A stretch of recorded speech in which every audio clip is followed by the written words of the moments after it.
Hello, students. Good morning, all of you. I hope you all are good. Today, we are going to start a new chapter of history. Chapter 7, Colonialism and Indian Industries. आज हम लोग history में colonialism यानी कि उपनिवेशवाद और भारतीय उद्योग के बारे में पढ़ेंगे। इस चैप्टर में हम जानेंगे different aspects of traditional industries. जो ट्रेडिशनल इंडस्ट्रीज़ थे उनके भिन्न भिन्न जो पहलू थे उनके बारे में जानेंगे और जानेंगे factors that accounted for the decline of Indian industries during the colonial period. कुछ फैक्टर्स जो कॉलोनियल पीरियड के दौरान भारतीय जो इंडस्ट्रीज़ थे उनका डिक्लाइन किस तरह से हुआ, इन सब चीज़ों के पे भी हम चर्चा करेंगे इस क्लास में। तो चलिए शुरू करते हैं। Before the British conquest of India and the subsequent capture of the Indian market with English goods, Indian products enjoyed enormous popularity in European markets. From paper to cinnamon, linen to silk, saltpeter to iron and copper, Indian goods had an international standard and an ever-increasing market of consumers. The company guarded its precious colony with trade monopoly acquired from the British Parliament through unfair means. Only in the year 1857, when the Crown took over the administration of India, and finally in 1813, when the Charter Act was passed, did the monopoly of the company end. Do you think it changed the fate of India in any way? Discuss in the class. Bharat पर British विजय से पहले और बाद में अंग्रेजी वस्तुओं के साथ भारतीय व्यापारों पर कब्जा करने से पहले भारतीय उत्पादों का यूरोपीय बाज़ारों में बहुत पॉपुलैरिटी मिली थी। काली मिर्च से लेकर दालचीनी तक, लिनन से लेकर सिल्क तक, साल्टपीटर से लेकर आयरन और कॉपर तक भारतीय सामानों का एक अंतर्राष्ट्रीय मानक और उपभोक्ताओं का लगातार बढ़ता बाजार था। कंपनी ने अनुचित तरीकों से ब्रिटिश संसद से प्राप्त व्यापार एकाधिकार के साथ अपने कीमती उपनिवेश की रक्षा की। केवल वर्ष 1815 में जब क्राउन ने भारत का प्रशासन संभाला और अंत में 1813 में जब चार्टर अधिनियम पारित किया गया, तो क्या कंपनी का एकाधिकार समाप्त हो गया? क्या आपको लगता है कि इसने किसी भी तरह से भारत का भाग्य बदल दिया? इस पर डिस्कस करना है। तो चलिए हम देखते हैं traditional textile industry of India, जो पारंपरिक जो कपड़ा उद्योग था भारत का, उसके बारे में हम जानते हैं। Industrialisation essentially signify the extent of industrial development of a country. Before the colonial rule, there was a time when India was the industrial workshop of the world. औद्योगिकरण यानी इंडस्ट्रियलाइजेशन, ये अनिवार्य रूप से किसी देश के औद्योगिक विकास की सीमा को सिग्निफाई करता है। कॉलोनियल रूल से पहले जब भारत दुनिया का इंडस्ट्रियल वर्कशॉप था, we have seen earlier how Indian goods particularly textile and spices were in demand throughout the world. हमने देखा है, हम पहले देख चुके हैं कि किस तरह से भारतीय वस्तुओं का, विशेषकर यहाँ के स्पाइसेस का और यहाँ के टेक्सटाइल्स का वर्ल्ड में सभी जगहों पे डिमांड था। Till the early 19th century, India was a great centre of craft and industry. 19th century के स्टार्टिंग तक भारत जो था वो एक बहुत बड़ा केंद्र था क्राफ्ट और कला का और उद्योग का। However this scenario changed when the industrial revolution started in England. 19वीं हालांकि ये जो दृश्य था, सेंस था, वो चेंज हो गया जब इंडस्ट्रियल रिवॉल्यूशन हुआ भारत में, इंग्लैंड में जब इंडस्ट्रियल रिवॉल्यूशन शुरू हुआ तो ये सीन चेंज हो गया। After the industrial revolution Britain took the lead in the mechanised production of textile. Industrial revolution के बाद जब इंग्लैंड में इंडस्ट्रियल रिवॉल्यूशन हुआ तो उसके बाद ब्रिटेन जो था वो सारा सामान जो था, सारा प्रोडक्शन, कपड़ों का सारा प्रोडक्शन मशीनियाइज्ड कर दिया, यानी मशीनों से करने लगा। Its iron and its steel also grew at tremendous pace. इसका यहाँ का जो आयरन इंडस्ट्री जो था, आयरन एंड स्टील इंडस्ट्री जो था, यहाँ पे ज़बरदस्त, मतलब बोल सकते हैं बहुत तेज़ी से ये ग्रोथ किया, बढ़ा। This was closely related to the conquest and colonisation of India by Britain. और यह बोल सकते हैं कि ब्रिटेन द्वारा भारत की विजय और उपनिवेशीकरण से संबंधित था। which led to the destruction of the traditional Indian cotton textile industry through a process known as deindustrialization, जिसके द्वारा भारतीय जो बाज़ार था, भारत का जो कॉटन टेक्सटाइल का बाज़ार था, वो बोल सकते हैं कि उसका बहुत डिस्ट्रक्शन हुआ, उसकी एक तरह से बहुत ज़्यादा डिस्ट्रक्शन हुई, नष्ट हो गया वो भारत का जो इंडस्ट्री था, जिसको हमने डी इंडस्ट्रियलाइजेशन का नाम दिया। इस प्रोसेस को डी इंडस्ट्रियलाइजेशन का नाम दिया गया। It was not until the end of the 19th century that the Indian cotton textile industry gained its premier position with the setting of new and machinized cotton textile producing units towards the end of the 19th century। 19वीं शताब्दी के अंत तक भारतीय सूती वस्त्र उद्योग जो था उसने अपना प्रमुख स्थिति हासिल नहीं की। 19वीं शताब्दी के एंड में नई और मशीनियाइज्ड जो कॉटन कपड़ा उत्पादन इकाइयों की स्थापना हुई, इसके बाद ये फिर से अपना पॉपुलैरिटी पाया। Weaving has always been an integral part of Indian civilisation since the Harappa age. Even in the 18th century, weavers excelled in the art of weaving, and India was one of the largest exporters of textiles in the world। Harappa काल से ही हमने देखा कि बुनाई हमेशा भारतीय सभ्यता का एक अभिन्न अंग रहा है। यहाँ पे भारत में बुनाई बहुत पहले से ही, हड़प्पा काल से ही देखा गया। 18वीं शताब्दी में भी बुनकरों ने बोल सकते हैं उन्होंने अपना कला, जो यहाँ के वेवर्स थे, वो अपना कला दिखाए। और भारत जो था वो दुनिया भर में वस्त्रों, जो कपड़े थे, उसका सबसे बड़ा एक्सपोर्टर रहा था, निर्यातक रहा था, मतलब यहाँ से चीज़ें एक्सपोर्ट दूसरे देशों में भेजी जाती थी।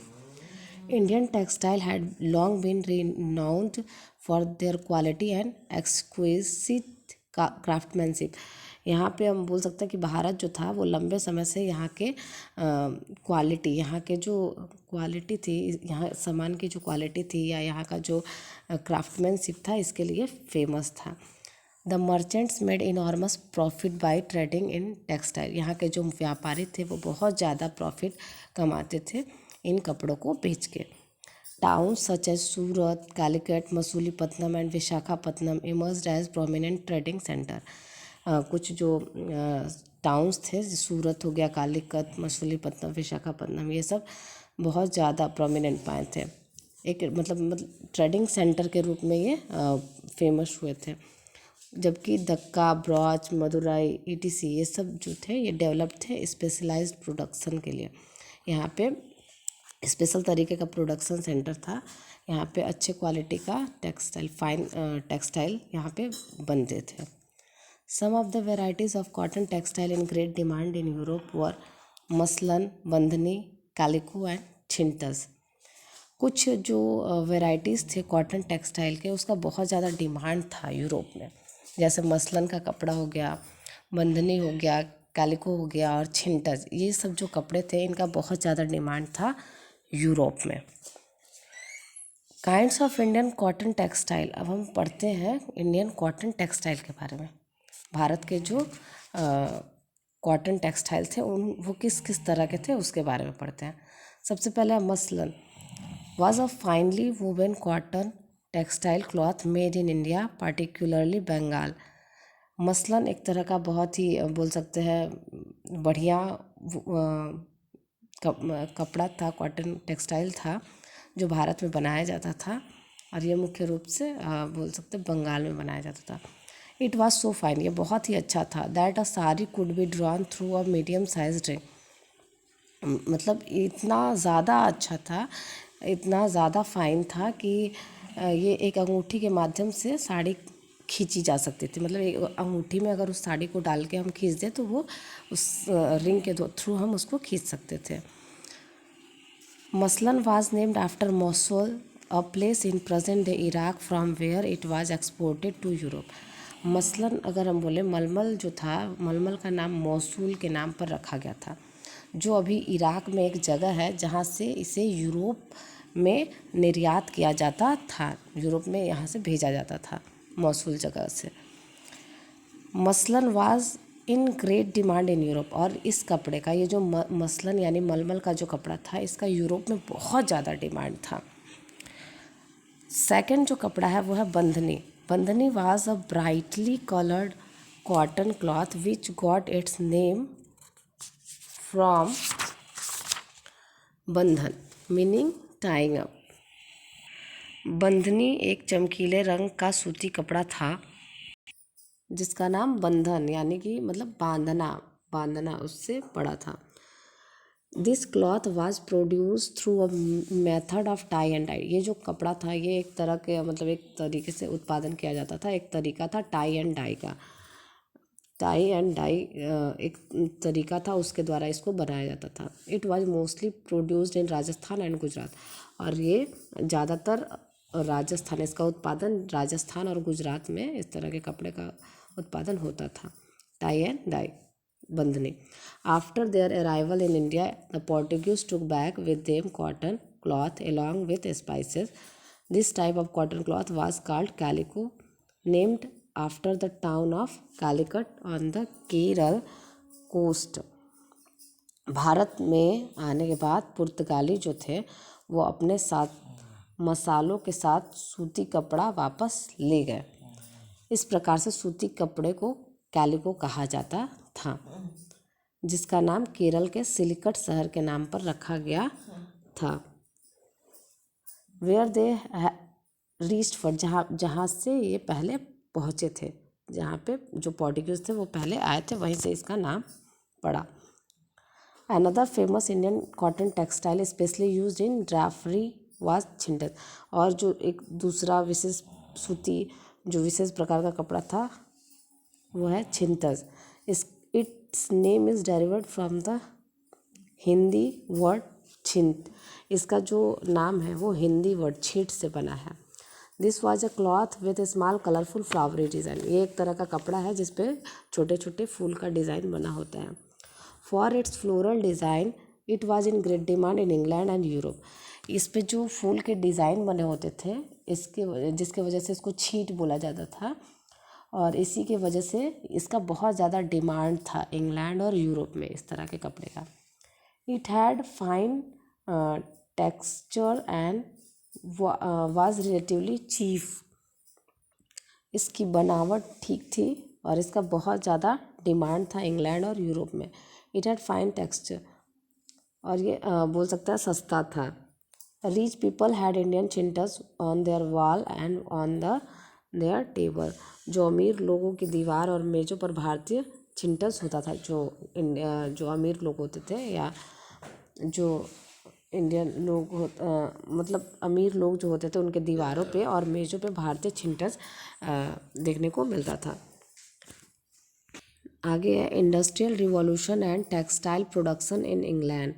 इंडस्ट्रियल रिवॉल्यूशन, इंग्लैंड में औद्योगिक क्रांति जो हुआ और कपड़ों का उत्पादन, वस्त्र का उत्पादन। Because of great demand for Indian textile in England, local manufacturers in England began to panic. बहुत ज़्यादा जो इंग्लैंड में भारतीय वस्त्रों का बहुत ज़्यादा जो डिमांड होने लगा, इससे वहाँ के जो लोग थे उनको वो घबराने लगे। Around this time the British textile industry has just begun to develop and English producers wanted a secure market within their country. उसी समय के आसपास ब्रिटिश जो टेक्सटाइल इंडस्ट्री था वो विकास करना शुरू किया था और वहाँ का जो उत्पादक देश था वो अपने लिए एक सिक्योर मार्केट चाहते थे वहाँ पे। The only way this could be done was the preventing the entry of the Indian textile. और ये तभी हो सकता था जब भारतीय कपड़ों का उत्पादन वहाँ पे, भारतीय कपड़े वहाँ पे आयात न किए जाए। In 1699, London silk weavers rioted, storming East India House like the company headquarters, demanding ban on cheap and better quality imports from India. उसी समय 16 में लंदन जो था 1699 में लंदन ने रेशम जो बुनकर थे उन ने भारत से सस्ते और बेहतर गुणवत्ता वाले आयात पर प्रतिबंध लगाने की मांग की।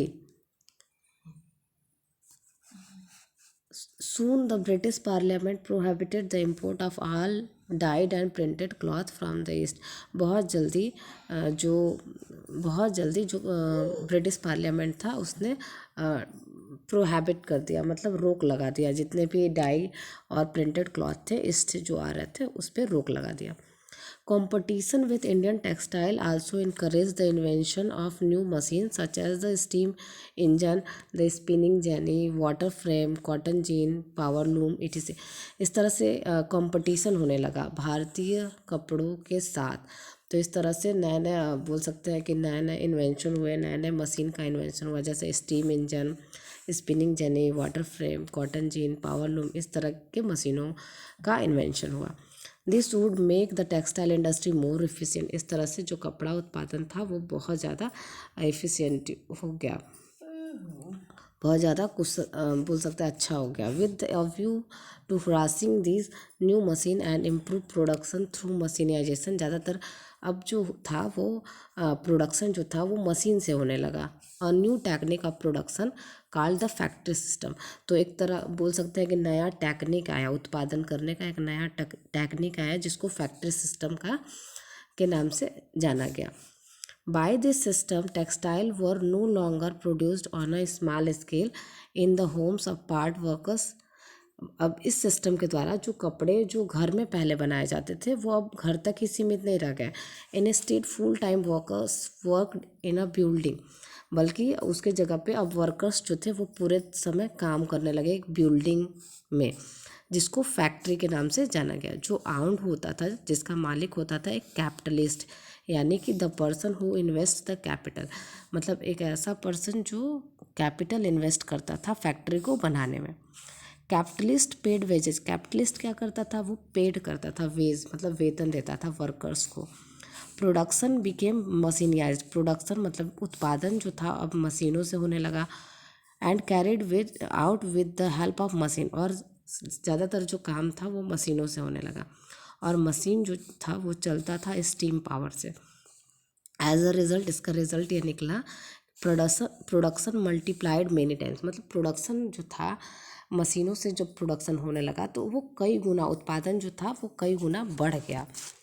इंडस्ट्रियल